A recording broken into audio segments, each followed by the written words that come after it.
Hey folks, this is Tony and I'm with Grace here at SignMonkey.com. Today we're going to talk about halo lit letters.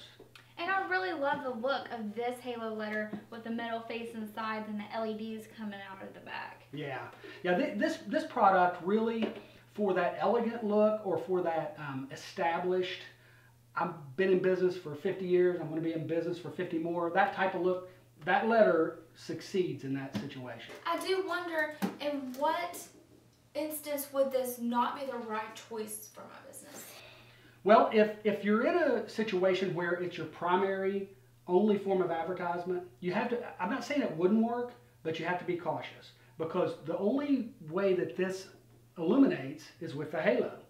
And there's times that the halo will not be as visible as it needs to be. So if someone is driving up or walking up to this sign at an angle, the halo is actually hidden by the letter itself. Part of the halo is hidden. So you end up with a situation where it's not terribly readable. So I've noticed that sometimes the light might not reflect well. Yeah. What instances are that? Like what is the... When does that happen? Yeah. That happens a lot whenever you have a darker substrate. So whatever the sign is mounted to is either really texturous and it's dark, or even if it's, I know one situation I've seen that doesn't work very well is if you have like a dark brick, and then you have, especially if it's a red coming out the back, or even a situation where the building is a beige color and the red comes out the back, it just doesn't really reflect very well, and you just don't really get that impact of the halo, and that's a concern. So what about also maybe a street light, casting the light down on that? Will that almost overpower that lighting behind it? You know, there's a few situations where it can be overpowered. One is street light, like you said. Another would be even a parking lot light. Sometimes even if there's a lot of traffic and there's lights from the headlights, it will overpower the light that comes out for the halo, so then you don't have that readability. You know, you're basically looking at the shadow. Is what you're seeing. You're seeing where the light is not. That's what you're reading. And whenever it's being lit up with cars driving by or street light, you end up with that situation. So I noticed that this one here has the light coming out the face and out the back. Tell me more about how that works. So this sign is what we call face lit, and then it's also halo lit. Okay. So it has kind of the best of both worlds. In a situation where you would have people walking up at an extreme angle, or there would be competitive signs around, so other signs that are lit in that same area. With this sign, you would still have that punch of the front of the face lit, which is you know a set of LEDs in the front here that shine out the front, just like a traditional channel letter would. So you still have that, but you also have that cool halo out the back that gives you that really cool look. So what about the mounting system for these? Is that something difficult, or can anybody mount one? When it comes to the traditional halo lit with the metal cabinet and that kind of thing, I would call that an expert installation. Okay.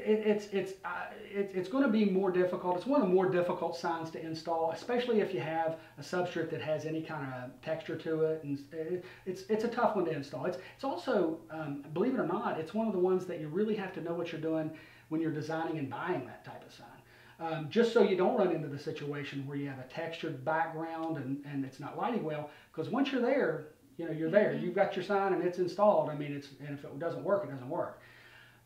So I would say that there's a good chance of making a mistake with this. And when it's done right, it's fantastic. But when it's not, that's a problem. Oh, sorry. Yeah.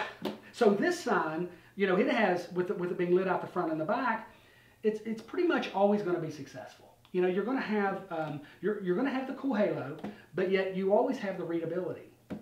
So with this mounting system, is that similar to just the regular easy lit plug and play system? Yeah, that's exactly right. So this is our plug and play. You just plug these together once you put your pattern on the wall, and it's really simple. This is actually made more for the handyman or for the person with limited sign installation knowledge. So you still get all the good stuff, but it's much simpler. So what about the collars? What kind of collars could I choose for my sign? Can I choose different colors for front and back?